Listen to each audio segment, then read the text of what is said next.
बुद्धगया येथील महाबोधी महाविहार बौद्धांच्या ताब्यात देण्यात यावं अशी मागणी सध्या देशासह राज्यभरात होतीये।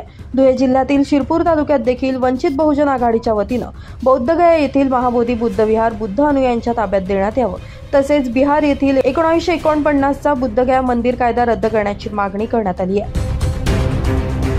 ज्या पद्धतीने मौलव्याच्या ताब्यात मस्जिदे असते, त्या पद्धतीने हिंदूच्या ताब्यात जे मंदिराचे ब्राह्मणाच्या ताब्यात असतात, त्याच पद्धतीनं जे महाबोधी महाविहार बौद्धगया बिहार येथे आहे ते सुद्धा बौद्धांच्या ताब्यात द्यावं, ही अशी वंचित बहुजनकडनं आम्ही मागणी करत आहोत। जर का ते अनशन त्या आंदोलनाला जर का पूर्णपणे पाठिंबा सपोर्ट जे शासनाने प्रशासनाने दिला नाही, तर येणाऱ्या काळात वंचित बहुजन आघाडीच्या वतीने तीव्र आंदोलन करण्यात येईल। ही दक्षता प्रशासन व शासन यांनी घ्यावी, अन्यथा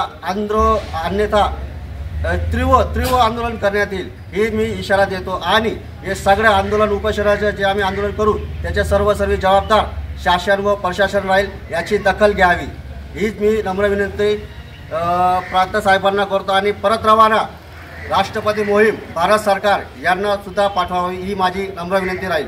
वंचित बहुजन आघाडीच्या वंचित बहुजन आघाडीच्या वंचित बहुजन आघाडीच्या। ब्युरो रिपोर्ट, माझा महाराष्ट्र न्यूज, धुळे।